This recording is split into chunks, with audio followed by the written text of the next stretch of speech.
I had a guy that was selling his and I translated his letter because he was getting sent back to Colombia. And he's like, hey, I have letters from other family members that as soon as I land, they're gonna kill me. And the government was like, yeah, well, you got charged with trafficking and, you know, you served this much. It was like a whole deal. And they can send him back. And I'm just like sitting there, like in my mind, like, I'm like, well. Las distracciones y narrativas reinan este mundo tecnológico. Todos tienen una opinión de lo que es la verdad y lo que es mentira. ¿Quién controla el mundo? ¿Los aliens son real? ¿Vivimos en un Matrix? Estas preguntas serán debatidas con José y Daniel G, explorando y descubriendo las verdades de nuestro mundo,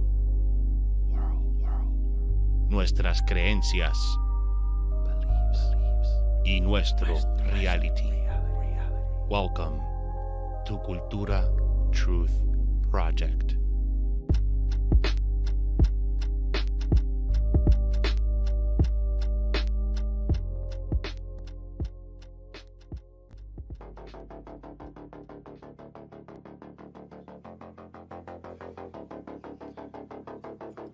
Welcome back. Bienvenidos de nuevo a Cultura Truth Project. José G aquí, Daniel G conmigo de nuevo. Ah, damn, we're back. Otro episodio, número 2. El número 2, estamos de vuelta. Thank you again for all the support. En YouTube tuvimos un tremendo episodio, más de 200 views. Más de 22 subscribers en el primer episodio, so estamos bien contentos. Thank you so much for the support. A la gente le gustó, Dani. Estaba brutal, Juan estaba brutal, el tema estaba brutal. Super open-minded guy, super intelligent. You could tell he's thought through a lot of the things, man. I'm excited for today's guest, though. Sí, mano, you brought over a badass dude hoy. Hoy. Mira, esta semana tú traíste an ex-military intelligence guy. Como dicen los dominicanos, es un matatán. Un matatán. Okay. Es un matatán, como dicen los dominicanos, right? Pero honestamente, él es former military intelligence, él es un intérprete, él es, mucha gente dice you should have friends in dark places. He's one of my friends in dark places, so I love talking to him about crazy subjects. And what we're about to get into today is crazy. Just so y'all know, it's crazy. It's real. It's palatable. It's algo que honestamente, cuando yo lo pienso, estamos como en un libro de 1984 o algo como The Hunger Games, algo bien brutal, la realidad que estamos viviendo, y puede hablar mucho de esas cosas. Bueno, sí, eso es bien importante porque es un tema fuerte, es un tema que, I think a lot of people do know about it porque se habla mucho en las redes sociales, se habla mucho en las noticias, y es el tema de Human Trafficking, y ha habido mucho attention around ese tema, especialmente el último año, especialmente con la película que salió de Angel Studios, The Sound of Freedom, that, got a lot of attention. Y, mano, traíste un guest excelente porque él puede hablar sobre ese tema, además de otras experiencias que él ha tenido siendo ex militar y trabajando en inteligencia. Estamos hablando de nuestro invitado de hoy. Pero antes que traemos el invitado, what's with the ninja look, dude? Dude, I'm trying I don't know, man. I wanted to try something new, bro. I'm always is your head cold? I don't know, man. You know what? I'll lose it. Fine. No, you keep it on. I don't care. I think it's hilarious, but I love the three ninja look. I was trying to go for that hilarious look, Let's do it. Hey, I want to introduce you guys, introducirle a ustedes a uno de mis mejores amigos en el mundo, una persona que lo amo con todo mi corazón, Rico Aviles.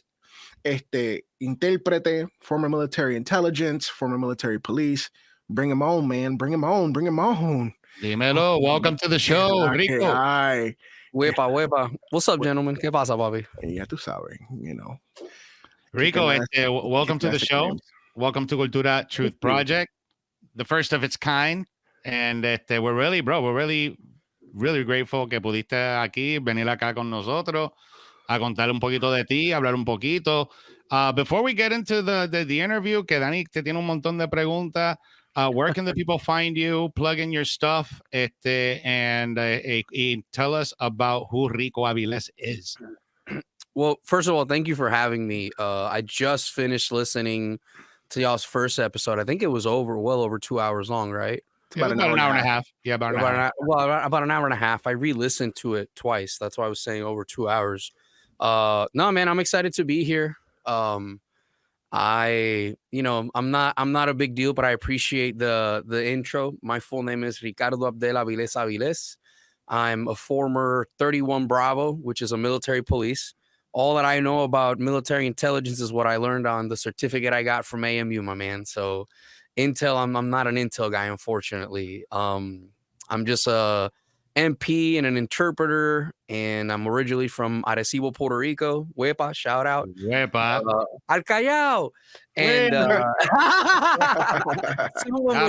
OGs know about that, Papi. Los OGs saben.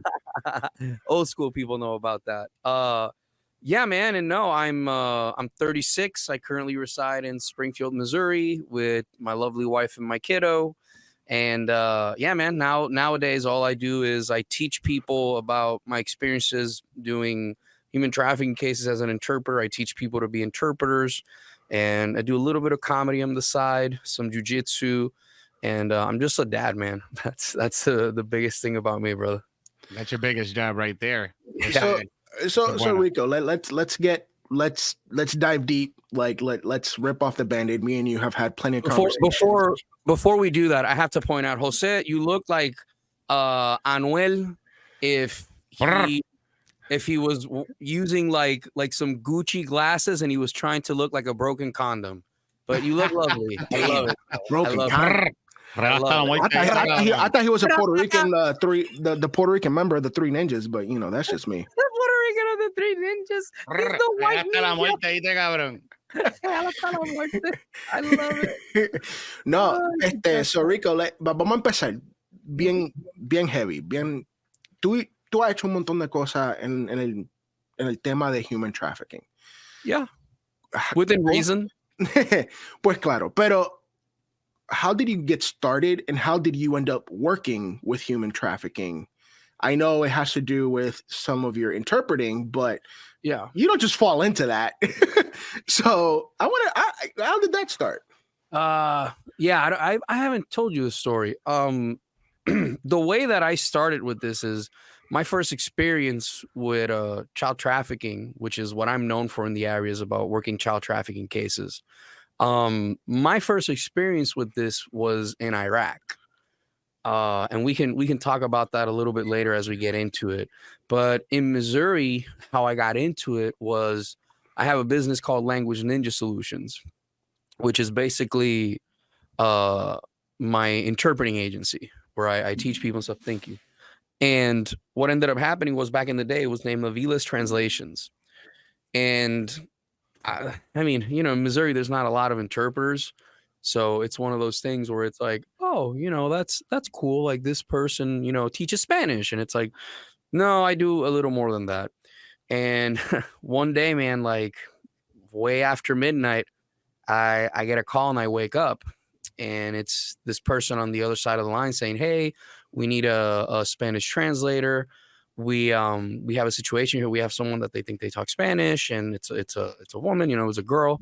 And we need you to just tell us what she's doing. And the person's like riled up, So normally me being me, like when someone's riled up, I try to like calm them down one way or another because it's difficult to pass information when someone's riled up. So what we end up doing is he puts the person on the phone and she goes, ayúdame, alguien me está tratando de vender, help me. They're trying to sell me. So I immediately like the cop mindset kicks in and I go, okay, you guys need to stop what you're doing. You need to call the cops. I think what you have in here is a possible victim of someone who's being trafficked. Turns out that's what it was. Hours later, I woke up and I wrote down like the information. I screenshot it like the time because I was like, something had told me in my head like that's gonna come back later. I'm gonna have to testify or something is what I thought. A couple hours later, man, I get a call from a police department and somewhere here in Missouri, and they go, hey, we have this person in here. We would like to ask for your services. Could you be here as soon as possible? And I'm like, yeah, hey, just out of curiosity, how'd you get my info? Oh, well, we Googled you, and then this church gave us the info. Me at the time, like, not processing that it was the same church that I spoke to a couple hours ago. So I drove up there to where, you know, this place was. And when I got there, you know, I walk in, and normally an interpreter, you don't address the interpreter. You don't talk to the interpreter. You don't look at the motherfucker. That's where the language ninja comes. I'm basically a fly on the wall, and I'm going to repeat everything that is said. Everything that you say. It doesn't matter if you're talking about how your husband gave you 7 inches of good dick, si te comiste la popoja la semana pasada, si tuviste un machazán, like, that doesn't matter. I have to say everything, because under the law, under title, under Executive Order 13166, that's what an interpreter has to do. You have to treat the LEP, which LEP is a limited English person or limited English proficiency person. You have to treat them as if they were in their country of origin. So if you're in your country of origin, you would understand everything that you're hearing. So I have to say everything that is happening around me. And, you know, they make me sign all these paperworks, and, like, I already know where this is going, because at the time I had just got done working like a bunch of stuff years prior, like with the feds and stuff. And, like, I recognized the paperwork, you know? So I told them, I was like, hey, is this like a terrorism case? Because that's what I was inclining to. I was like, oh, this is a terrorism case or something. Like, it has to be something. And they end up pulling me in the room, and I listened to the girl's voice, and I was like, let me stop you right here. The interpreter needs to make a clarification. We step outside, and I told them, I said, hey, I think this, I've interpreted for this person. She had said this, and I have my notes, you know? And they go, yeah, no, that's not a problem. We don't have an issue with you interpreting. Like, clearly mentally you understand what's going on. So, you know, we don't have to really, like, give you much of an explanation. So we end up going into that, and next thing you know, fucking that just spiraled, because one person after another, like, started seeking me out, because most interpreters, like, they couldn't really, like, handle, like, you know, doing that at the Child Advocacy Center, which, if you don't know what that is, that's where they do what's called a doll interview, which we can talk about that later on. But that's pretty much how I got started as the language ninja. Like, it's funny because Eric and Danny have seen, especially Eric, who's right next to me, he's seen people stop me. He's like, you're the language ninja. He's like, I know who you are. And I was like, yeah, man, what's up? And, like, people just, like, are so surprised, and I'm just like, I'm me, you know, like, I'm not like it's just me. So that's how I got started up in that. It's interesting que tú sabes que hay una diferencia en ser intérprete que ser un traductor, ¿verdad? Hay una diferencia grande. Sí. Explícanos cuál es la diferencia entre traductor e intérprete, porque la gente se cree que las dos cosas son lo mismo y no lo son. Eso es una buena pregunta. So, un intérprete, y muchas personas lo más probable van a discutir con esto, but this is the way that I got brought up. An interpreter es una persona que básicamente estudia la lengua, te va a interpretar la lengua, right? Now, the word interpret means to transfer information to, right? So that's where this gets confused. A translator, un traductor, basically they do anything written, right? So, like, if I was to look at, to give an example, comedian, podcaster, comediante, podcaster, you know, host, CEO, like, all that, that's, you know, translating. I'm translating that. But then you have 3 ways of interpreting, which you have what's called simultaneous, continuous, and then you have something called sight translation. Simultaneous means we're simultaneously talking, right? At the same time that you talk, I talk. Continuous means you talk, I talk, the LEP talks. The LEP talks, I talk, you talk. So simultaneous interpreting is also known as whisper interpreting, which a lot of times you won't see it. This is why I say interpreters are ninjas, because a lot of times when you see pictures of like Like politicians like at the UN or yeah. So you don't see people like me. We're up in the stands with microphones, and there's normally 2 to 4 of us going at the same time, right? And we switch out every so often. And then when the third form of interpreting is called a sight translation, which is basically what doctors do, where they'll give you a form and they say, hey, tell them what that says, which that's not what I'm doing. I'm just regurgitating what that paper says. Like, I'm not telling you what that paper says. I'm regurgitating what the paper says, which are 2 very fucking different things legally when it comes to stuff like that. Hopefully that answers your question there. No, sí, it does, porque yo creo que yo quiero que la gente entienda la diferencia entre entre las dos, porque I can see how easily people can get confused con eso, ¿verdad? So, pero bien interesante, pero háblame un poquito de lo que tú hiciste en el military. Yo sé que tú estabas haciendo cosas de intérprete en Iraq and overseas and do some of your operations. Cuéntanos un poquito de tu experiencia haciendo eso y, what were some of like the more memorable things que hiciste allá? In Iraq? It's funny. Danny, let me send you this picture. And I think this picture, you're going to want to pull it up because I haven't told this story out. And this is probably like my favorite memory of Iraq is a picture that I'm going to send you, right? So when I went to Iraq 2008, June 25th of 2008 till September 4 of 2009. In between here and there, you basically, everybody has an area of responsibility, right? So when I went in, I didn't have what's called pre-deployment training. Pre-deployment training is where you spend 6 months learning how to like tactics and small unit tactics and stuff like that. And you learn what your mission's going to be. Originally, when I went to Iraq, when we first started running missions, our objective was basically to drive around the mahallas, which is the villages. And we had certain mahallas that we had to help get bad guys out of. By getting them out of there, it meant either doing raids with the Iraqi police, because we were also training the Iraqi police in something that's called PTT, Police Transition and Training. Basically, that's where we would go and train the Iraqi police on how to police a country, how to do a search warrant, how to do CQC, which I didn't teach that. I got taught that by a dude named Corporal Montgomery, who he ended up getting out Sergeant Montgomery. That he was in the SWAT team for years, and I was a private when I went in. But I think the most memorable time, for me at least, was when there's 2 moments for me that stick out that I always tell these stories.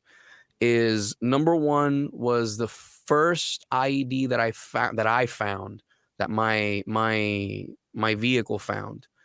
It was when I was with 2nd platoon with Sergeant Billy Joe Charles. Which, shout out to that guy. He's still active dude, and I stay in touch with him. That guy was wild. That dude got blown up 17 times on his first deployment. And I thought he was joking. Yeah. I thought when they got hit 17 times. He directly got hit 17 times, like blown up.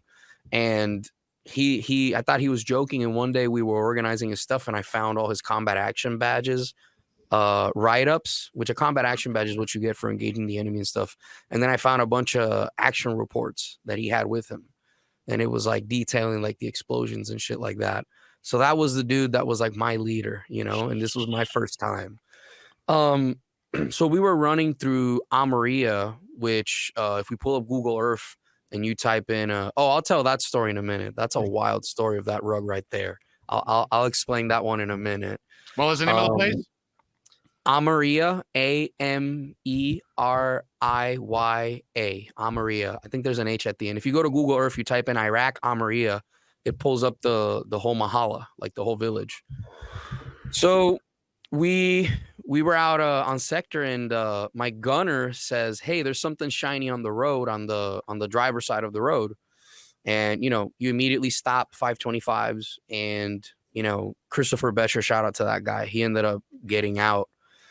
Yep, there's Almeria on Baghdad. So that entire sector was our area of operations right there. And if you type in police station, The first police station that comes in through the south on a main four-way of the highway, there should be one there. It should be south of the river. Police station. Míralo ahí. That one near the hospital. That one right there. Yeah. Yeah, because it's in a corner. If you zoom in on that, it's on a corner. Yeah, it's right there. There it is. It's a little corner. It's a little corner police station right there, past the river on the south side. Yep. No, south. Keep going down. No, go down. Keep going. You got it. Keep going. That's the Tigris. We were pretty close to that too. That's pretty dope. Keep going. Para la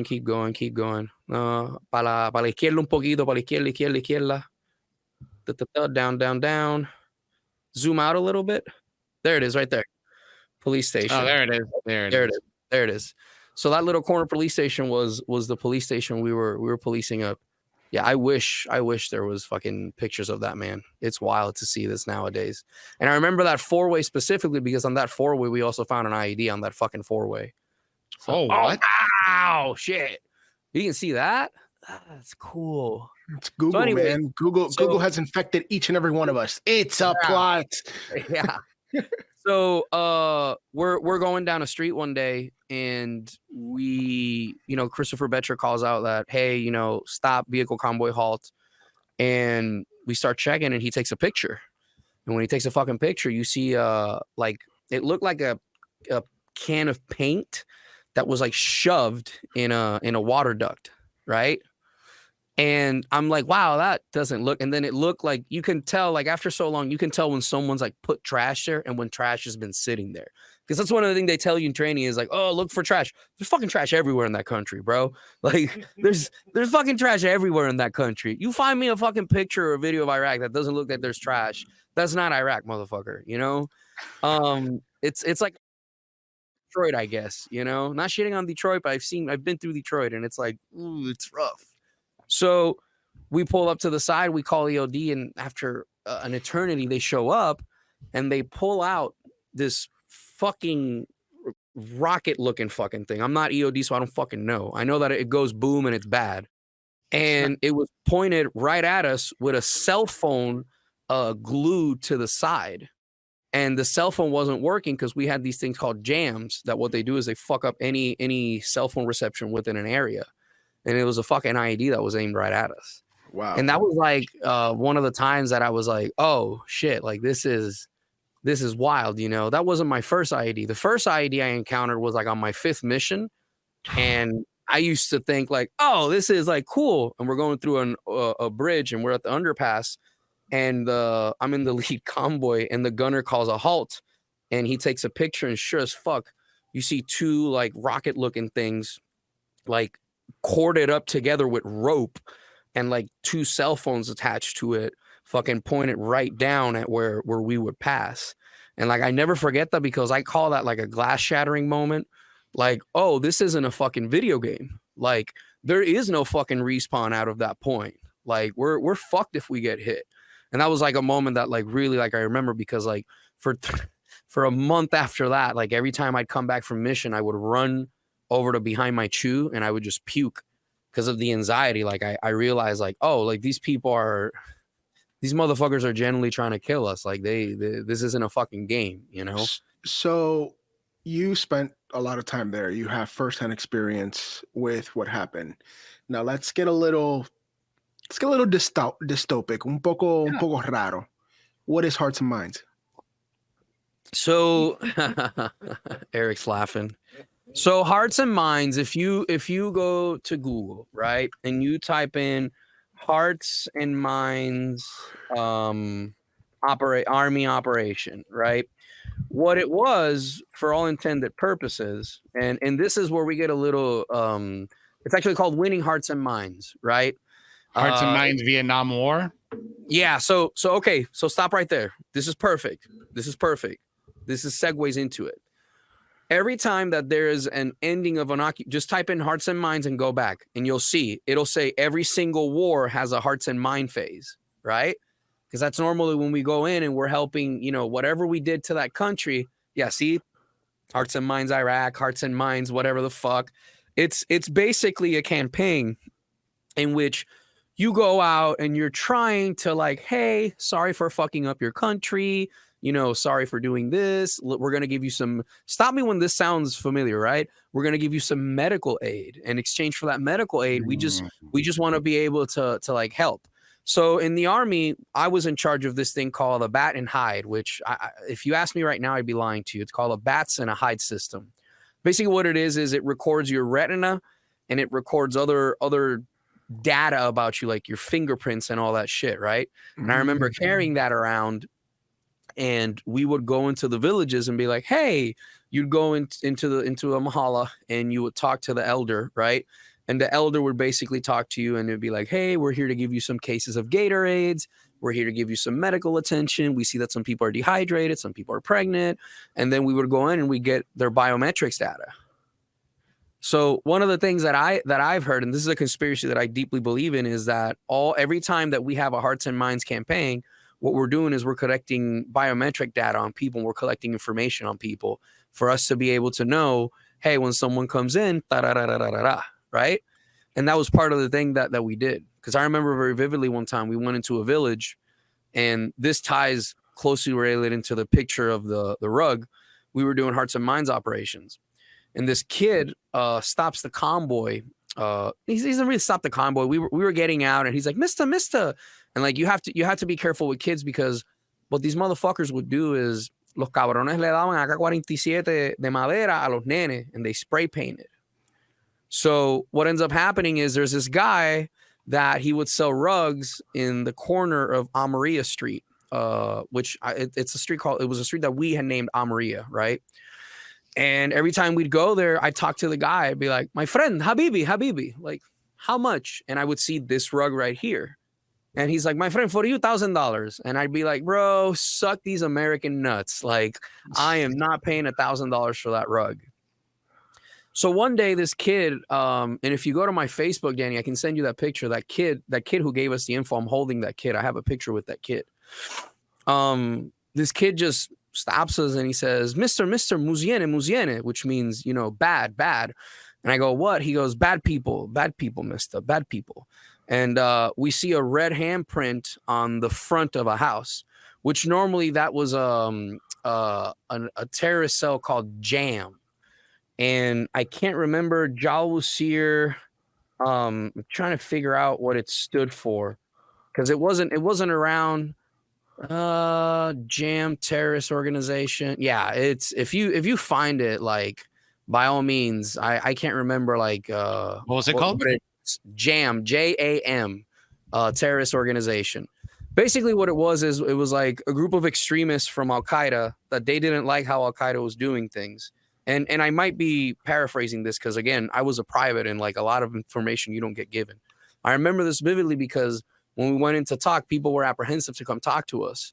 And they were telling us that they would come in and they would just decapitate someone, and they grab the blood from the person and put on a red handprint. And that's what we knew them for, was the red handprint, because we knew that was the red handprint of death. Like, that was the rumor around the squad. So, dude, we found the house because the kid told us. We're driving around, and the house has a fucking red handprint. And we're like, oh, okay, like this is like clear as day, like you're trying to tell us. So we moved some assets, and they watched the place for a little bit. And I think like a day later, it was I'll never forget, it was motor pool day, where basically you refit and everything. And what ends up happening is we get a frago, which for the military guys, lo que no saben, un frago es cuando te cae algo a última hora. Okay. That's what it is. So you got to gear up.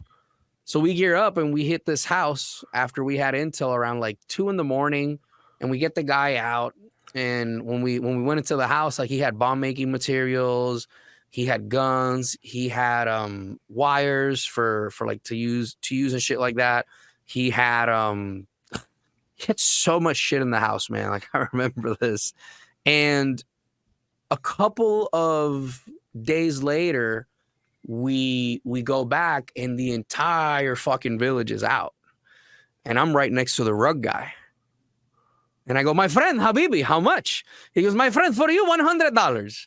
And I was like, so I walk up to San Charles, and it was 2 rugs. The other one my mother gave to my aunt. So my aunt has the other rug. and I see this rug right here. And I walk up to everybody like, yo, do you have 20? I'll pay you back as soon as we get back. I'll go to the ATM. You're like, yeah. So I grabbed the rugs, threw them in the back, and I sent them home. Well, this picture was taken a couple weeks ago when I'm in Puerto Rico. That's in my grandparents' house. And my grandfather didn't know the story about this. So I'm out there in Puerto Rico telling him the story of how I got it. And he's like, just like, what the fuck? He goes, we've had this rug for years. Like we never knew. And I was like, like he'd heard stories here and there because my parents knew. But yeah, man, that was like some of the most memorable experience, a part of like my first time running into a child trafficking victim, which was in Iraq too. Tell me about that. Tell me how that cracked open the doors for working with human trafficking. So what ended up happening was we started finding some of our IPs, our Iraqi police, dead at checkpoints, like they were shot in the head. And the first one we found, I was walking up to the checkpoint early in the morning, and you see like a trail of blood, and like immediately like you pull up. So if one of us pulls up, everybody fucking pulls up. Because if one of us pulls up aiming at something, then everybody else has a job of checking like everybody's back and shit.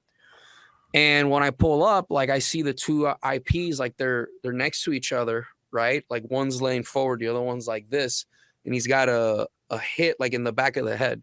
Now normally that's like an indicator of like, and I'm no forensic expert, but I understand body positioning and how I've seen enough dead bodies to go, oh, if I find him like this and the bullet wound was here, depending on a lot of things, you can tell someone's been placed and shit like that. Obviously there's more forensic stuff, but like you could tell that like with the smell, you could tell that like that was there for like not many hours.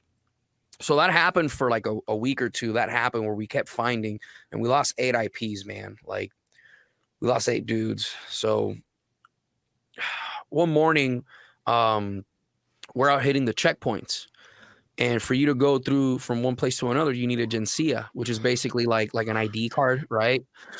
And basically it says, hey, I belong to this mahala. This is who it is, blah, blah, blah. You figure out how to check it, right?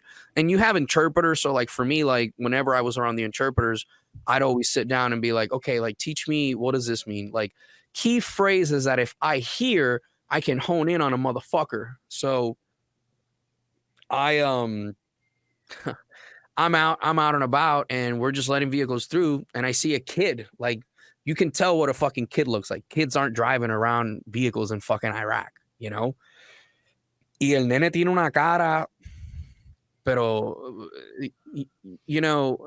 at that point in time, like I hadn't really seen like a lot of bad people, but like I could tell like something was off, and he's just looking at me like eyeballing me like this, and he's looking at Sergeant Charles, and he's looking at me, and I go, Habibi, my friend, yada yada yada, come here, whatever. And he goes from like here to like his hand starts going down. So I like pull up on him and I advance. So Sergeant Charles sees me and I go, I got one.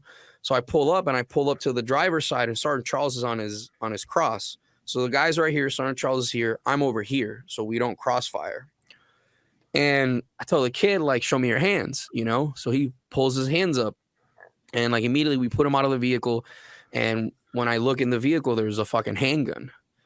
So we pull him out, and he's just stone cold dead, man. Like not saying shit. He looks young as fuck. So we take him to the detention facility, and that was one of the times that I got to see like them talking to someone. And normally if you bring a dog somewhere, like they get scared. They're scared of dogs. Or if they see a handgun, they're more scared of handguns. This dude just didn't give a fuck. And after like a little bit of tinkering, I come back and we get the debrief, and it's like, hey, this is a good job today. That guy was an assassin for whatever fucking SOI or SOA, whatever the fuck, organization at that time. And he's an assassin. And, one of our guys asked, how old is he? And they're like, oh, he's 16. And like, bro, I'm telling you now, and like, I get goosebumps because it's like, wow, like you're fucking 16. Like, and we met the ballistics match like a couple weeks later, like ballistics and all of that other shit came back to us probably like a month later or something. And that was like my first fucking experience, because we had a debrief. When something like that happens, you know, when you do something, you have to have a debrief and you have to have an AAR. Like, hey, what did we do right? And like one of the things that I got chewed out for was, you know, why did you pull up on him? If that would have been a vehicle-borne IED, we would have been dead. And I was like, well, all I saw is that his hand started to go down. He goes, you could have shot him. And I'm like, I'm not seeing a detonator or anything. I don't know what he's reaching for. The thing was, I was from like here to like maybe like 15, 20 feet. You know, I in my head, in my young dumb head, I have a 249, so I got a big gun. Like, big gun's gonna scare you when I pull up on you, right? Like, he automatically knows like what this means. And yeah, man, that was like my first taste of like, oh, this is something that happens in the world. Like, kids are taken from homes. They're basically, you know, brainwashed into like believing all this extremist stuff, and then they go kill people that, you know, those guys at the police station. Again, I don't know the full details, you know, but like, you know, man, when you kill someone like that, like it's pretty brutal, you know, for you to put cap one in someone's head while they're sleeping. Like, that's a whole nother, how do I say this? That's a whole nother level of oh shit, you know? Sí. So that was like my first time dealing with a child trap. Well, they call them children of war is what they're called. Sí. And throughout military history, we've had Medal of Honor recipients that were children of war actually in the military. We can go back as far as World War II to look into that, like Edward Carter Jr. the third, right, Eric? The third, Edward Carter Jr. the third, who was also an interpreter, and he had fought against Chinese communism, lied about his age, left, and then years later, he got involved with the Abraham Lincoln Liberators, and then he joined the U.S. Army. So, like, this isn't anything new. It's just, when you see it, it's shocking. Claro, porque estas son cosas que, you know, que se nos programa en la mente subconsciente. Por ejemplo, like the kids of war in Africa, ¿verdad? En Congo, en Zimbabwe, en todos esos diferentes países en África that are war-torn countries donde hay mucho genocide. Tú ves muchos de esos nenes que son soldados que, you know, they're not even 10 years old, man. Ellos están por ahí agarrando diferentes armas and, you know, they're kidnapping. You got a better shot group than me, bro. Exacto, mano. So, I mean, es bien real. Y no solamente ahí en Irak, pero hay, como te dije, en África, en Colombia, en México, en Sudamérica, especialmente en India. Wow. In India. If you go to Google right now, India has state-sponsored human trafficking. Yes, go to Google right now, type in India children of war. Just type in India children of war. Yeah, that's India, right? I'm getting it right? Yeah, you're looking at me weird. I know. India, Ukraine has that issue because of the war too, but those are volunteers. So we're talking about well, yeah, I get what you're saying. But yeah, so you have what's called state-sponsored human trafficking. I mean, Jeffrey Epstein.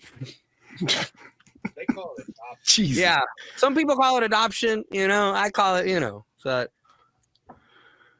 I love Jose's look right now, Danny. He's like, "Oh my god, what the fuck did I get into?" The website's loading right now. I found this one here: Children of Armed Conflict UN.org. Yeah, that's for the UN for you to like tell. But I got you. Yeah, go ahead and share. Go ahead and pull it up, and I'll share your screen. There we go. War children, World War II. Child soldiers, India. This isn't very reliable, but I can tell you right now. It's a common occurrence among state forces, such as insurgents organizations or even state military occupied militias, in order to be able to utilize kids in the Kashmir region. Go ahead and share your screen. Go ahead and share your screen. Hold on. Here. Oh, this will be easier. Where you at? Oh, where are you? There we go. I know how to share screen. Hold on. I think. Do I? It says present. Present. Share screen. Boom. Right there. So obviously Wikipedia, which, you know, not the most reliable. This is it right here. There we go. And I'm not even gonna say chatis. I don't even know how the fuck to say it. This made 80,000 children involved in the ongoing Naxalite insurgency, which we can. I'm no expert on that, but it's been going on for a little bit of a while. The murder machine are used by militant through the government through government-supported self-defense militias also use them. So that right there is my point, is that you have also what's called state-sponsored child trafficking and stuff like that. Like it's nothing new. Now, let me ask you, déjame preguntarte una pregunta que va a ser un poquito de controversia. 7 pulgadas. Well, we all know this coming live. Suavecito. It's pink and it has a nice mushroom head. That's not the point. Eric understood that. He laughed. Look at Jose. Like, do you think, or do you have any evidence, let it be anecdotal or hard evidence, que el gobierno de los Estados Unidos is participating in any similar programs? Yeah.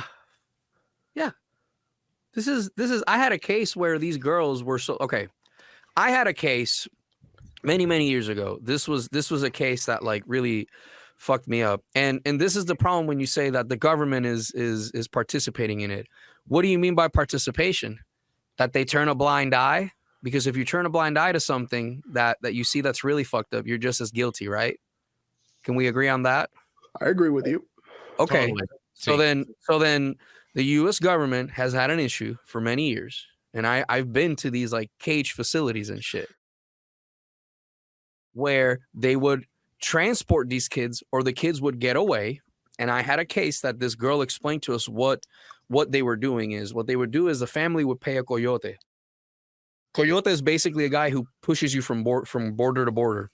The problem with paying coyotes is that every single story that I heard was the same fucking thing. You'd get to the border and they'd be like, okay, we're at the border. Well, you got to cross me. Nah, motherfucker. For me to cross you, it's another 5,000. For example, just to throw out a number. And if you don't do it right now, then we'll just shoot you and then we just keep the money. So a lot of times you have these people that are like paying for their kid to get crossed. I had these kids that their mom paid a lot of money to do that. A lot of money. It was a couple of siblings. And when they were crossing them, what they told them was memorize this address, and they would show them on a map how to get to whatever state their parents was. And then they would get out of the facility some ways. They never told us how the fuck they got out of those facilities. And that's the thing that like bugs me, because it's like, I've seen those facilities. It's pretty difficult as a kid for you to get out and someone not notice that you're a little brown kid that you don't really fit in, you know?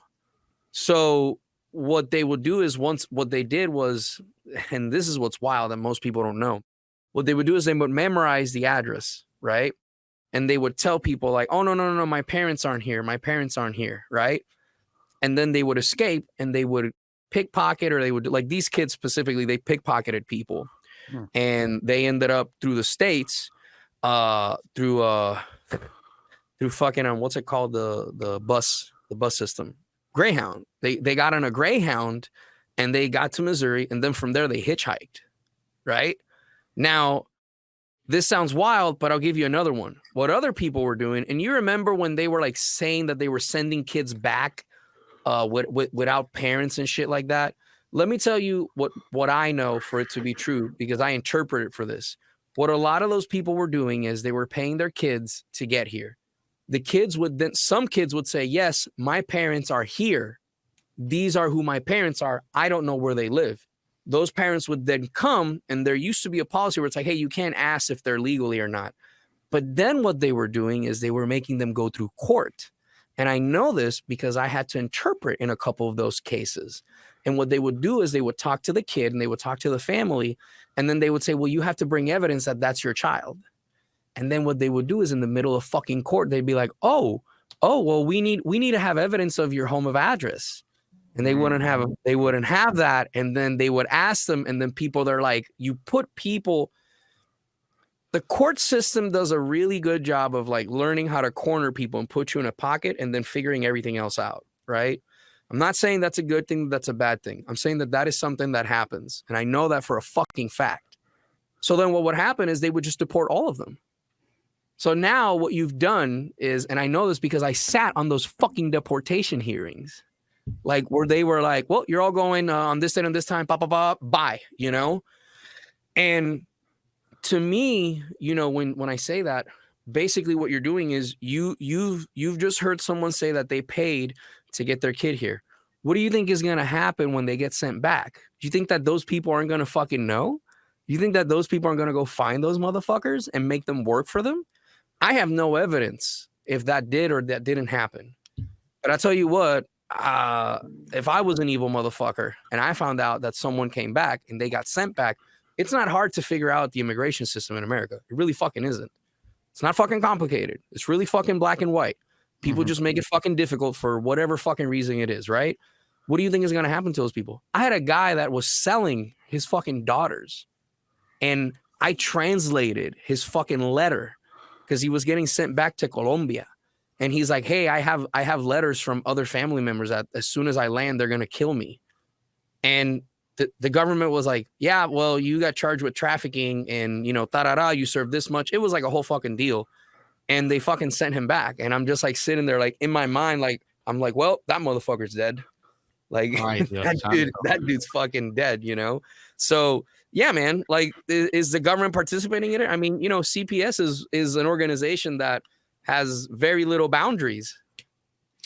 Rico, te quería mostrar algo rapidito, porque la historia tuya, lo que me estás contando es que es tan increíble que I wanted to add something on top of it. While I was doing research y haciendo preparativos para el show hoy, me encontré con este clip de un reportaje de Human Trafficking en las noticias, y lo que están haciendo estos coyotes promocionándose por TikTok. Let me play this really quick para que lo vea. Y entonces, I know what it is. It's on Telemundo. We'll talk about it really quick. Telemundo, right? I don't have my glasses.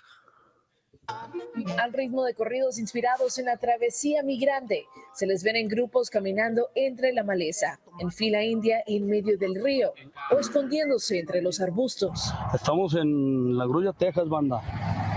Ahí está el freeway. Ahí está el freeway, mire. Quien filma detrás del celular es un pollero coyote. Documentan su operación de tráfico de personas para promocionar en redes sociales sus servicios de cruce por la frontera, mientras en algunas publicaciones muestran los precios que varían dependiendo del destino final. En otros presumen sus ganancias con abultados fajos de billetes. Son organizaciones y personas sin escrúpulos. Qué cosa cabrona. Yo no puedo creer eso, man. La verdad que no hay, there's no shame anymore. Tú quieres cruzar la frontera, mira, págame ahí 500 pesos americanos o mexicanos y yo te cruzo ahí por TikTok. Y lo impresionante de todo es, Rico y Dani, ¿viste los views? 417,000 views and likes. Lo que me preocupa de cosas así it brings me to the Epstein thing. It's like, how many of those children were not necessarily American, but were trafficked victims that Epstein got his hands on? So here's the thing with that. How many of them were on TikTok? Jesus Christ, Eric. So here's the thing, right? You have to understand how these people operate, and I'll break this down for you, right? And this is based upon before you move forward, these people, are we talking like the people that are the puppet masters or the people that are doing all the trafficking?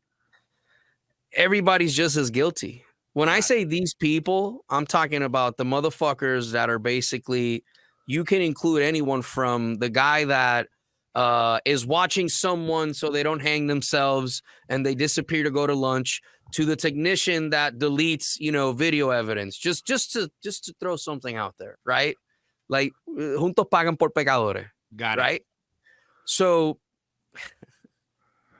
part of what people do in trafficking circles is that what they do is they look for weaknesses, right? And I'll tell you this one. If I want to find someone, what I'm going to do is I'm going to look for someone that they're in desperate need of help. They need money, right? And they're pretty healthy enough for me to be able to utilize them. So let's say Jose, right? We'll say Jose for an example. Hey man, Richard, Jose comes to me and I'm a trafficker, just to give an example. And I go, well, Jose, man, like I got to move these keys up there and you have a green card and you have a passport and you have all this, like, you know, man, if you just move this, you'll get this much money, right? You'll always start out somewhere. It always starts with something small, you know? And then over the years that escalates to, hey man, I need to move these people, or hey, I need to move these organs, which I'll tell you right now, organ trafficking is not something that I ever dealt with. So I really don't know anything about it. But those are cases that are like dark as fuck. Like, but I unfortunately have no experience. So then what'll happen is those people over time, like if you don't start doing what I tell you to do, now we turn into extortion. Because now it's like, well, Jose, you're going to do whatever the fuck I tell you, or I'm going to send you a picture of your brother sleeping in the middle of the night in your parents' house, or I'm going to send you a picture of your mom. It's just that simple. Like, it's nothing to them because they look at it as fucking business. I'll give you one that I haven't really told, and this will make like a really good clip. And I hate telling this one because it still bothers me to this fucking day. I always tell people, don't be posting pictures of your fucking kids online. That's nobody's fucking business. Most people don't even know that I'm a father. They couldn't even fucking pick out my kid out of a lineup unless you've met me or met my kid, right? One of the reasons for that was many, many years ago, I was working with a 3-letter agency, and I got called to go interpret for a guy, and the guy was a child molester. He was a convicted child molester. And they had somehow, because as an interpreter, you don't always get all the fucking details, so you have to piece things together from what you're getting. And I never forget, the agent says, he's like, hey, we found some pictures of kids on his computer, but they're not. He took them from like Facebook, like you can tell, because they're like screenshots and shit of just people's kids. And as soon as I walked in, what I do when I walk into a room is, you know, good afternoon, my name is Rico Aviles. I'm going to be your interpreter for the day. Everything that is said from here on out, I will regurgitate. Muy buenas tardes, mi nombre es Ricardo Aviles. Yo voy a ser el intérprete para el día de hoy. Cualquier cosa que se diga aquí en adelante, yo tengo que decirlo. And the first thing this motherfucker says in Spanish is, yo no soy un monstruo. Yo me la japo con fotos de Facebook. Este hombre. Pa'l carajo.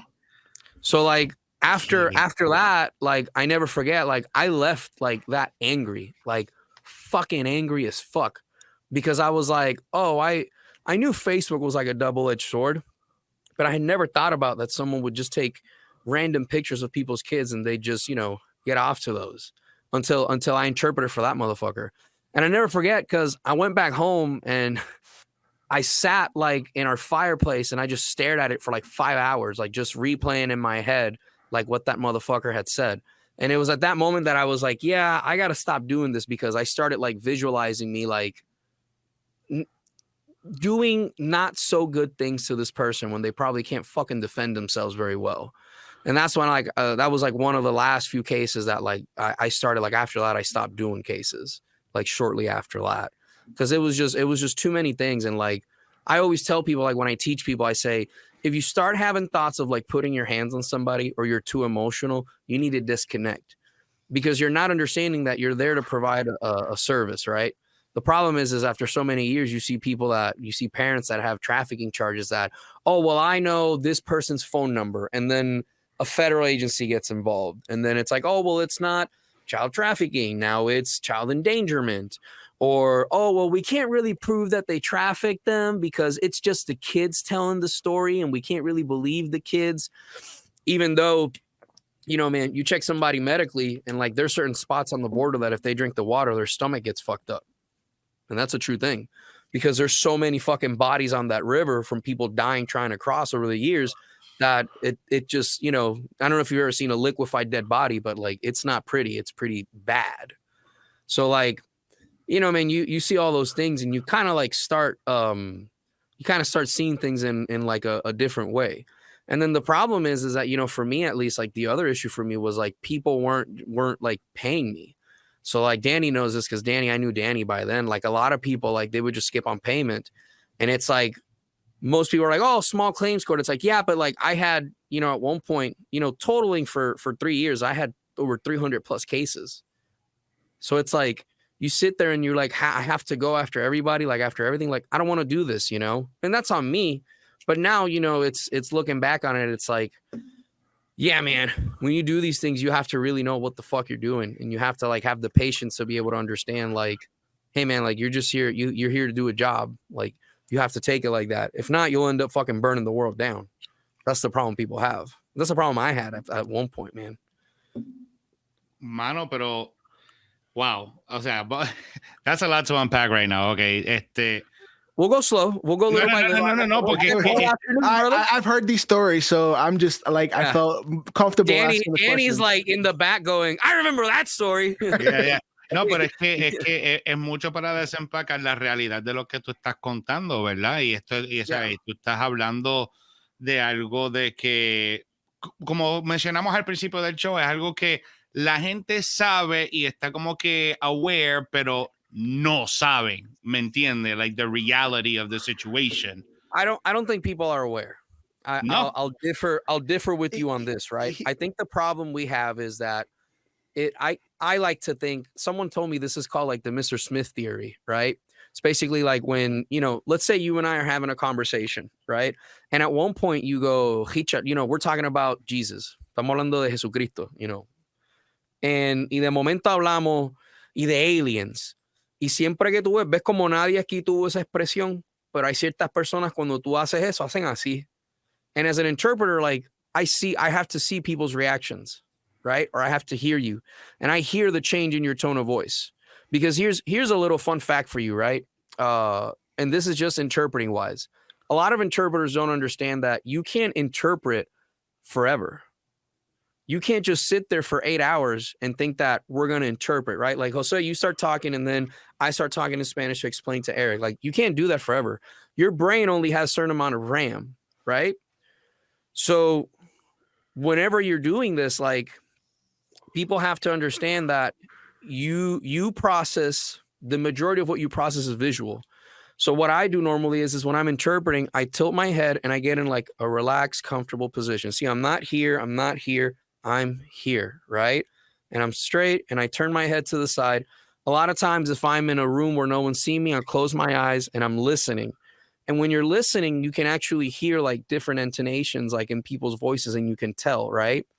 So when you're not and you're seeing them, the interpreter, a lot of times when I'm looking at someone, I see their facial gestures and their body posture and shit like that. And I call that like the Mr. Smith thing. Like when I tell people these stories, like we've posted these clips. We have a clip that has like 10,000 views and it's of my wife telling the first time that she found out that I was what I did for a living. Because I never told her. I just said, I'm an interpreter. She's like, oh, for the schools? Yes. Yes. Technically, I didn't lie.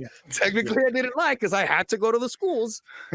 But like some people just have like that Mr. Smith programming, I always say, where it's like, oh, this person, Jeffrey Epstein. And I just kind of laugh because it's like, bro, we've known about Epstein for years. Like, this isn't anything new.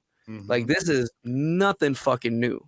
The problem is that now people are more aware of it because of the times, because of the Jeffrey Epstein thing, because of the movie Sound of Freedom 2, which we actually are, Eric hasn't watched it. We're going to watch it here pretty soon. So Eric can see me cry. But yeah, man, like it's a lot of things that people they don't want to admit because it's hard for them to process that there's a motherfucker in your community that would do that. And the thing is, these people are slick because they go into families. They're just not picking up. Like, it's very rare. And I personally don't recall ever having a case where it was like, oh, I'm going to pick this person up from the street. No, it was normally family members. Wow. I'll give you one, right? Danny, you know the last case I did, right? Yeah. Okay. The last case I ever did, this will be a good clip for you. The last case I did was with a woman that, bless her heart, she unfortunately passed, named Lori Lumberg. From a place that used to be called Freedom's Rest. It was a domestic violence shelter that was hidden. And I got a call one day and I was on an open mic and I get a call saying, hey, I need you at the center. We have a woman here. And I call back like after the mic and I go, hey, do you need me? And they go, no, there's like a problem. They're trying to rescue her. And I'm like, what's going on? Long story short, they end up finding the woman and I go up there and I go interpret.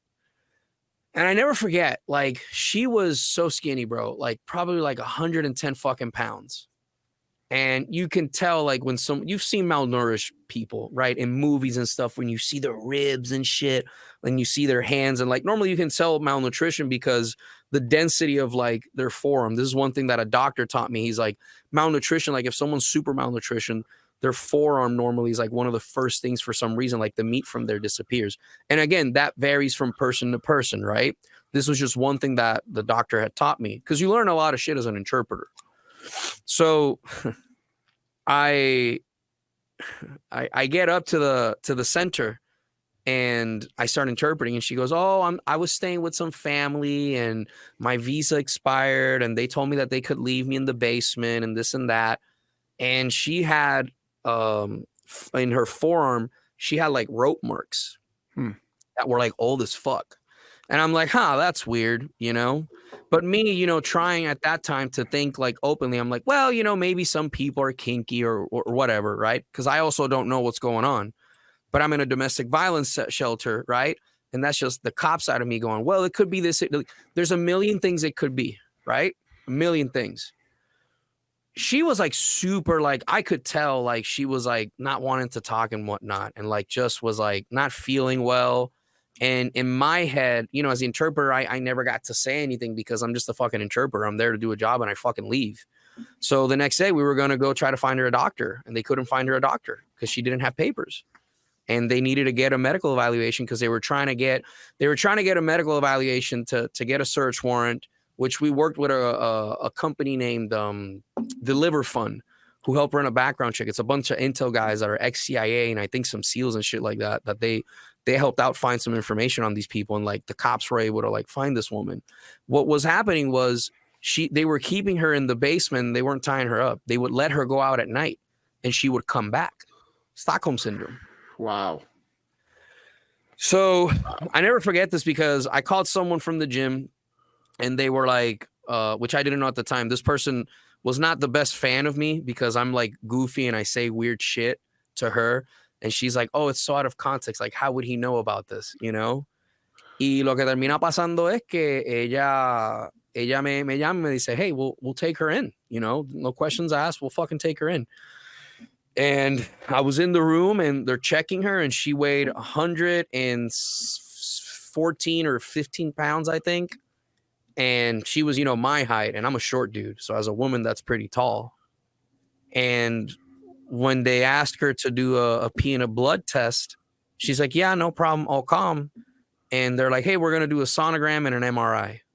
And in my head, I'm like, why are you trying to do a sonogram of somebody? Like, that's weird. But in the past, what was happened was they use sonograms for like to check like some other stuff in your stomach and shit like that, you know? So I'm like, oh, maybe that's what they're doing, you know? Nah, man, she was 5 months pregnant and she didn't know it. So then we pull her out, and when we get back, she says, well, you know, they wanted my kid and they were going to sell the kid. And then with that money, I was going to be able to do this and to do that. And then after that, like, I don't know what happened to her, but I never forget that was the last case I did, because when I went to the gym that night, you know, sometimes I'll be at jiu-jitsu and I'll just stare off in the distance. And people think that it's like, oh, Richard's, you know, high or something. It's like, nah, man, I'm just trying to like get out of my head or something that I heard or seen. And that night, that person was at jiu-jitsu and they go, I never knew that's what you did for a living. And I go, yep, that's what I've done for a while. And like that night I went home. I was about to be a dad at that point, or I was a dad. It was so crazy. And I remember drinking in front of the fire, and I'm like, I'm done. Like, I'm fucking done. Like, I can't do this anymore. Because the problem is I knew where that house was.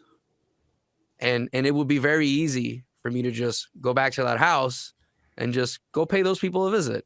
And when you start having thoughts like that, that's when you have to like, I can't do this anymore, you know? And a lot of people will see this and go, oh yeah, whatever. And it's like, nah, motherfucker, like you're not understanding. Like, to the few people that get it, like, I think most people don't understand, like, when you go to war, right, and you're a combat veteran and you've done certain things, it's really easy to recreate those things. It's really, really easy for you to like go and figure out how to kick in someone's door and all that other shit, especially when you've been trained for it. The problem is you have to understand, like, that's not something that you should do, you know? And that's the problem is, like, I'm always the type of person that I can have that thought. I just won't act on it. But the fucking thought is there.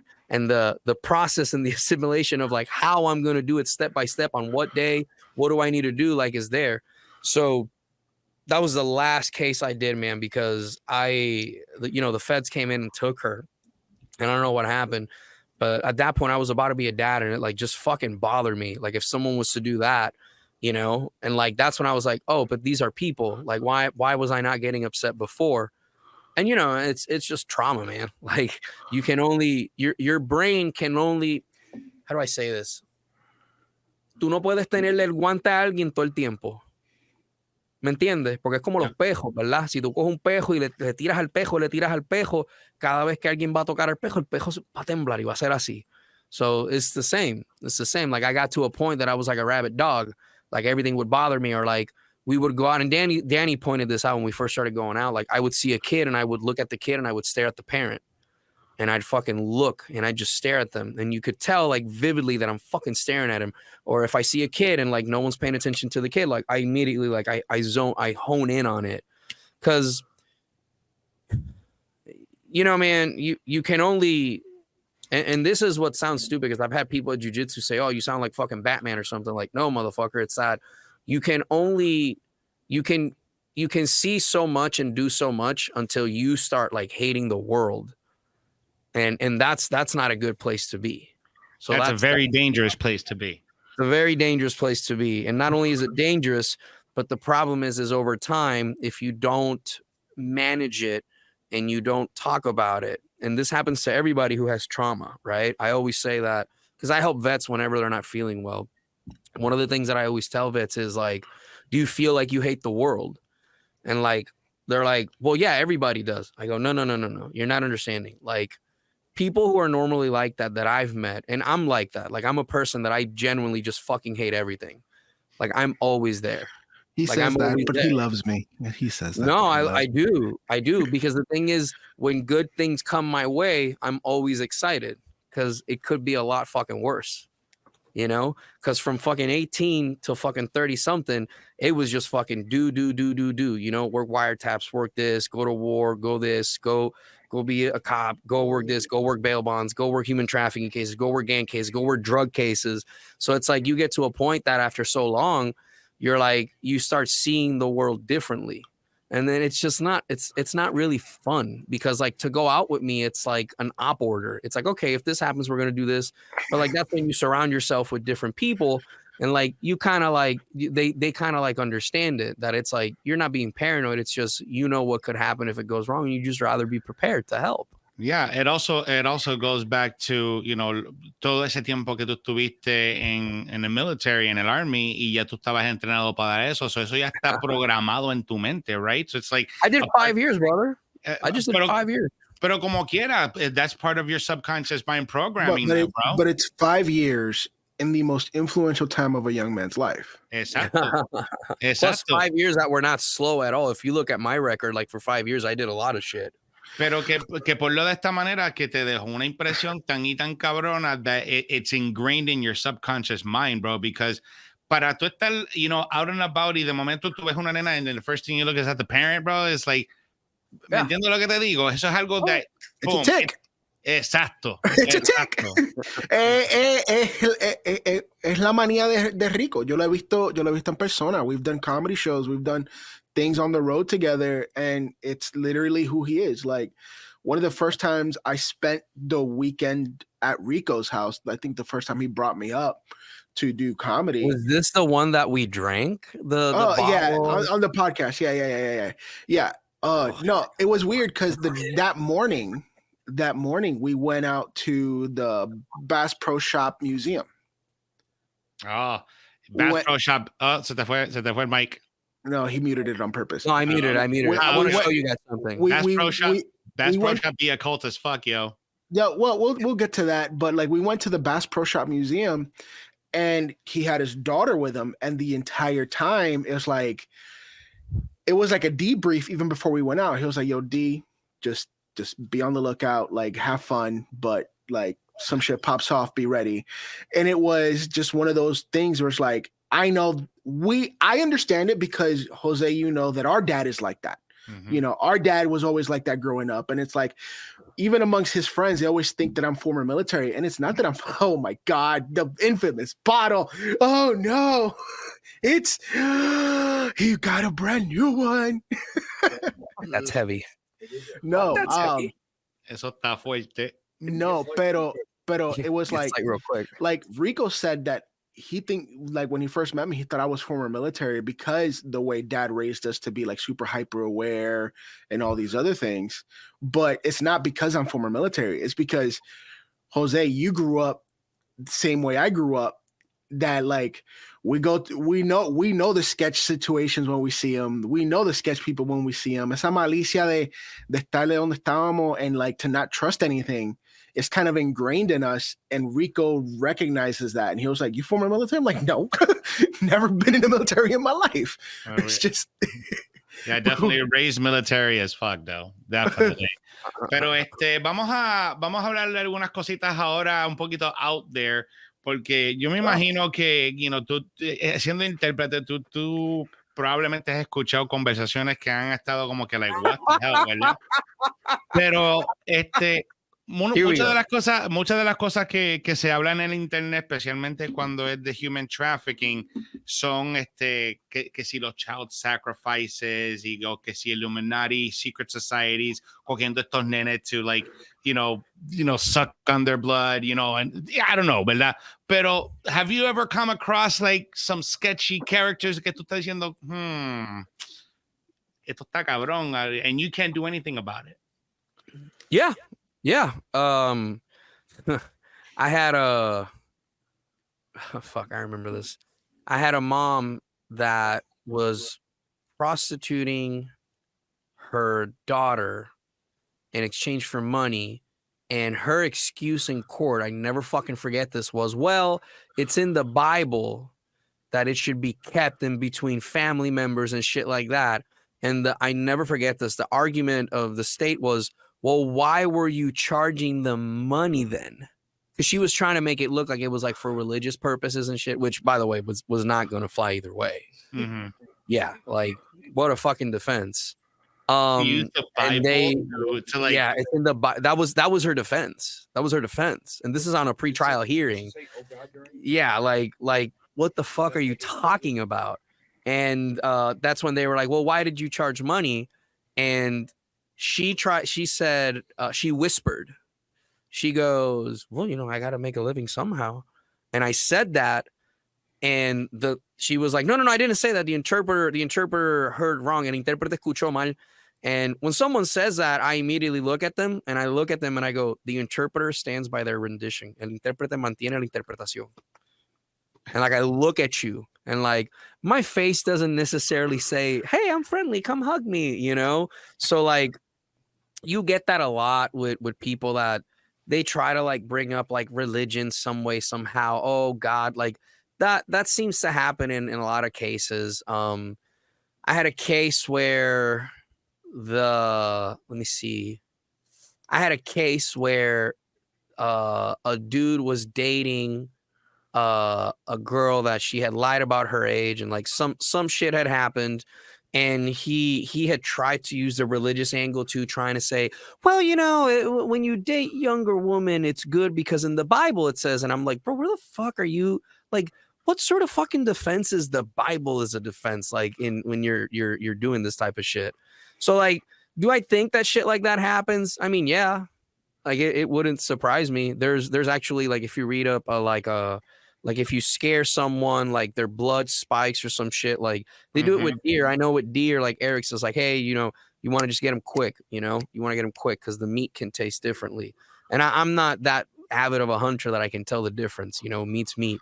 But like, I wouldn't be surprised if someone's doing weird shit like that, because it's just the world we live in, man. Like people will do weird shit. Jesus Christ. Pero el hecho de que tú me dijiste que acabas de decir, oh no, porque lo dice en la Biblia o sea, la gente está cabrón, porque es que la gente le encanta misinterpret las palabras de la Biblia to fit their narrative, ¿me entiendes? Yeah. It's happened from the beginning of time. Look at Jim Jones, look at the guy who started Mormonism, look at every whoa. I want to have 10 wives.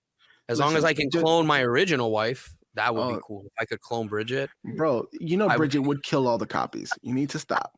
She would kill all the copies. They'd all just rape me. It's just rape. There must only be one. Va a ser una película Va a ser una película Highlander ahí en casa de Rico. There can only be one. No, hey, so Rico, you know, it's weird, right? Because we have had a lot of conversations on your podcast and on my podcast, and even in life about this whole Epstein situation over the years. Yep.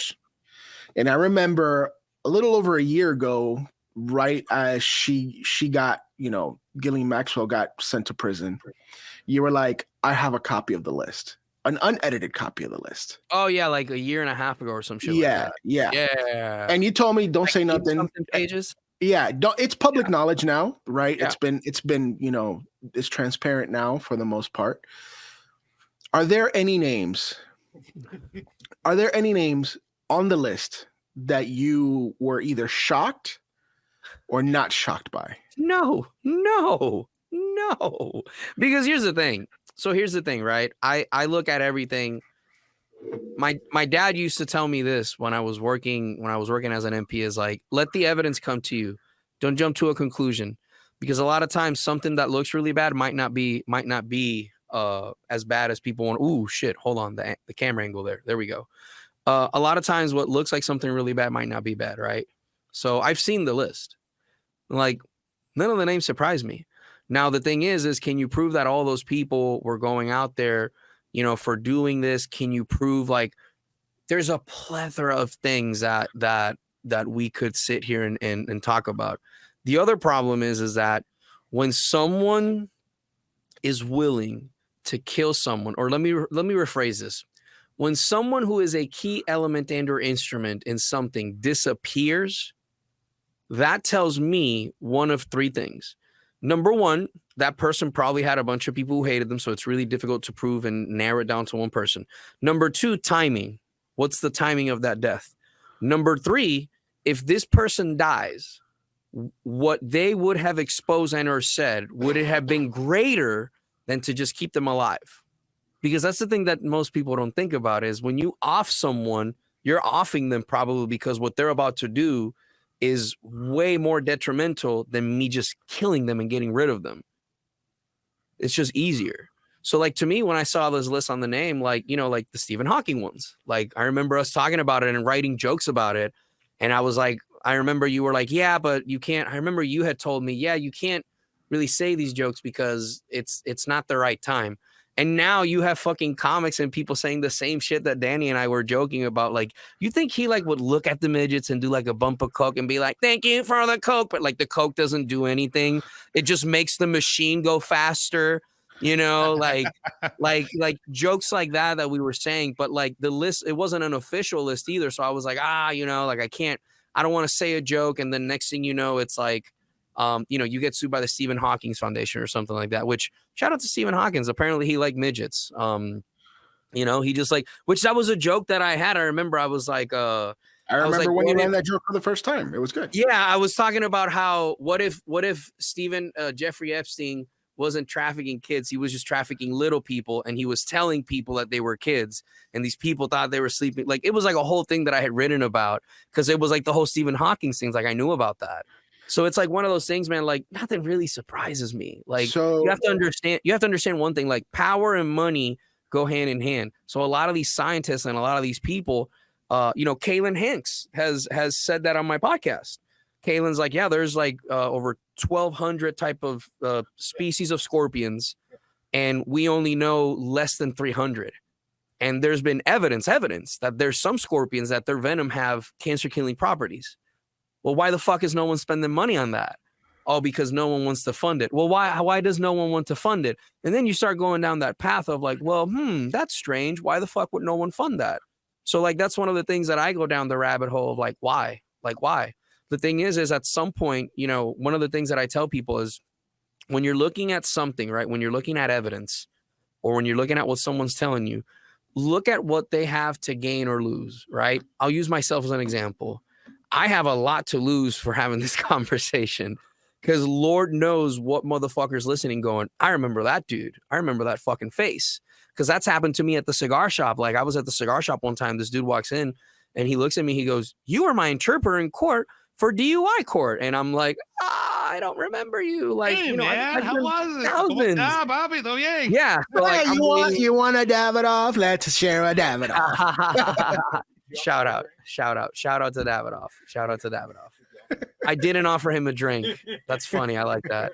So like the thing is like you have to understand, like I'm always scared of the day, like, oh, I was one of the kids that you helped me. Like you were my interpreter. I remember you, you know, because it's wild, man. Like this shit doesn't surprise me. Just like the Bohemian shit with the owl and shit like that. Bohemian Grove. Yep. Bohemian Grove. That shit doesn't surprise me. Actually, just how now our next guest next week, the Paranoid American, he covers all that Bohemian Grove, secret societies, Freemason. He's actually a Freemason himself. So we're gonna be talking.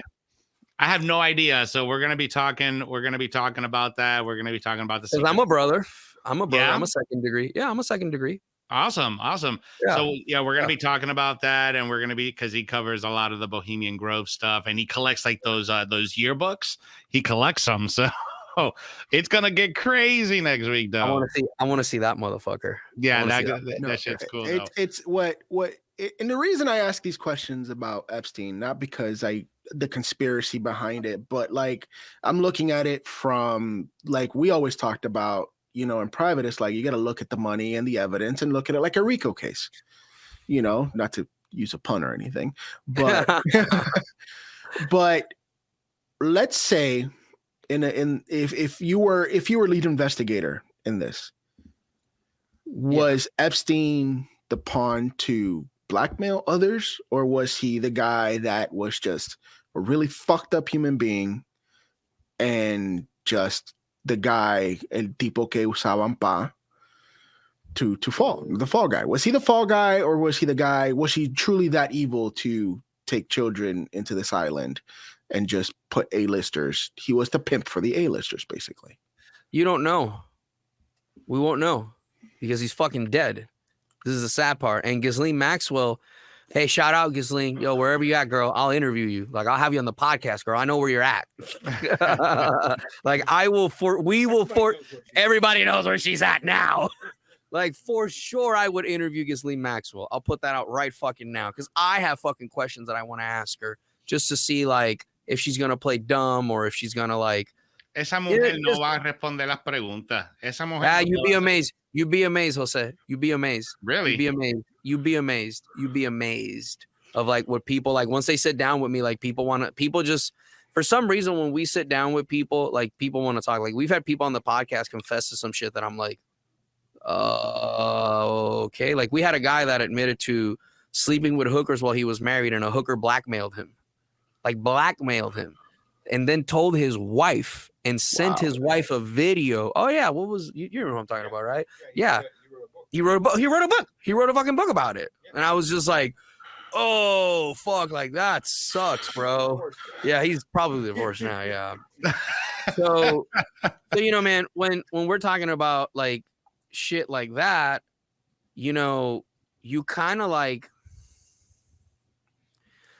have to take things for what they are, right? So this is the way that I present it, and I'll try to make this short. When you have someone who has access to that many people and that amount of money, and they've gotten away with it on multiple times, because this isn't the first time that they've brought up that name, and people silence you, that tells me one of various things. Number one, you're with fucking aliens. Number two, you're a government agent and someone has your back. Let's look at the example of Eric. What was the name of the gentleman that Tom Cruise played a movie? He was dropping coke in Arkansas, and he got caught in Arkansas. The movie Cocaine. Yeah. Cocaine Bear. Tom Cruise. No, the American movie made. Cocaine. American made. So if you remember, if you've read that book, right, or if you've read those files, that dude told the feds, he goes, "You're gonna let me go. You're gonna let me go." It's like, bro, we caught you with a shit ton of cocaine, and by God, dude, they let that motherfucker go. So that wasn't the first time that Jeffrey Epstein's name had been brought up. If I recall correctly, Mr. Alex Jones had mentioned him on multiple occasions or mentioned about an island with pedophiles, and everybody fucking made fun of him, right? So when you have something like that, to me, I think of it as, well, who do you know or what do you know that is allowing you to do that? I'll give you one even better. Ian Bick. Shout out to Ian Bick from the Locked In podcast, the show with Ian Bick. He had a guy that I was watching an interview, and the guy said, the guy was, he's talking about whacking people, right? Matando a la gente, you know? And one of the things he said, he's like, people don't get whacked like that. If someone's out there killing people, that dude is protected by the government. Because real smart guys, they don't kill people like that. They make that shit look like an accident. And they're smart about it. They're real fucking smart about it. People who are out there just, and this is a dude that was in the mafia. That was an informant and everything. I can't remember the episode, but shout out to Ian Bick. Just look up his episodes, man. You'll see it. That dude had said that. So to me, could he have been a government agent? Yeah, possibly. I mean, when you have that many fucking people in your pocket that you can just call up and, you know, hey, man, I want 2 midgets and I want a board with the formula for a black hole. Hey, no problem, Mr. Hawkins. I mean, no problem, Mr. Hawkins. Like, you know what I'm saying? Like you, when you have access to that amount of power, like, you have to be real careful. That's why it's, you know, The real list kept out who was the ambassadors or foreign dignitaries. The foreign dignitaries. That's the one. Yes, that's the one that I'm waiting to see. Is who was the yeah. That's what I want to see, is the foreign dignitaries that were on that list, because that hasn't popped up. Not all of it, at least. Not all of it. So that's going to be real fucking interesting. How close are you to them? Rico, ha sido a fucking pleasure having you on this show. Ha sido enlightening to, tú sabes, para aprender sobre estas cosas. Pero te quiero hacer la última pregunta para cerrar el show. Yeah, es una pregunta un poco ridícula, pero hay que hacerla, porque es que tú has visto y has escuchado tantas jodiendas. Is there a secret cabal controlling the world and the human trafficking industry? Oh, probably, yeah. Yeah, bro. Probably. I would say, if I'm a betting man and I had to bet, I'd say 90-10. Like 90-10. Like, you know what I'm saying? Like, I'm a 90-10. So what I've gathered from this podcast is that Chinese stole American technology to control their citizens from the Hearts and Minds campaign, that the elites do have a cabal controlling the human trafficking industry, and that we're all fucked. So what a great way to end the podcast, guys. Just a real great subject. Thanks, Rico, for another beautiful day. Rico, plug in. We're not all podcast. Plug in your podcast. Plug in where you find you. Yeah. First of all, guys, thank you for doing this. I've known about this project of y'all for a little while, and es bien bueno ver que hay un espacio donde finalmente hay puertorriqueños que están haciendo un podcast en algo que no es de hablar sobre tetas y culos y el ñay, tú sabes, algo productivo, you know? Not that there isn't, right? There's other guys. But first of all, thank you for doing this, and congratulations. I foresee you guys doing really big, and I want to send that out there.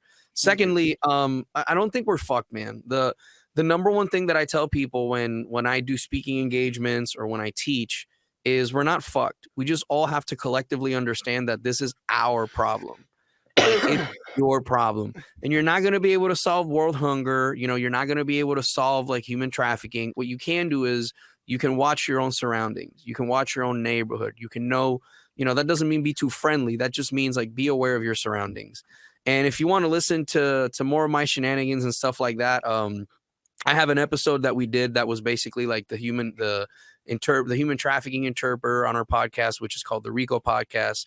We're almost up to 500 subs on YouTube, but we're up to 110,000 views a month. 60 to 110,000 views a month.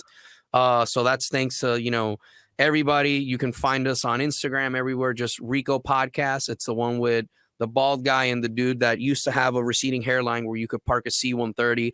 And if you were in a one-way street, it would be a multiple-way street with these hairlines. You can also find me personally on Facebook on Rico Aviles, and it's the one with the anime drawing. You can find me on Instagram, which is what I'm trying to grow lately, is a language_ninja. And if you want to have myself, if you want to have me for any sort of speaking engagements, you can find me on either of those socials, or you can contact me at R as in Romeo, A as in Alpha, B as in boy, D as in Delta, EL440@gmail.com. And I'm available for the year. Guys, thank you so much.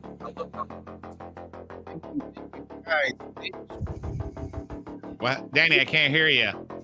You can't hear me. There we go. Hey guys, welcome back. I'm sorry, we're having mic issues. You see, we start talking crazy crap. The 3-letter agencies mess with our communication. They know it. They know it. They know. My name is it Sean all. Davis. Anyway, guys, thank you so much for listening to the Cultura Truth project.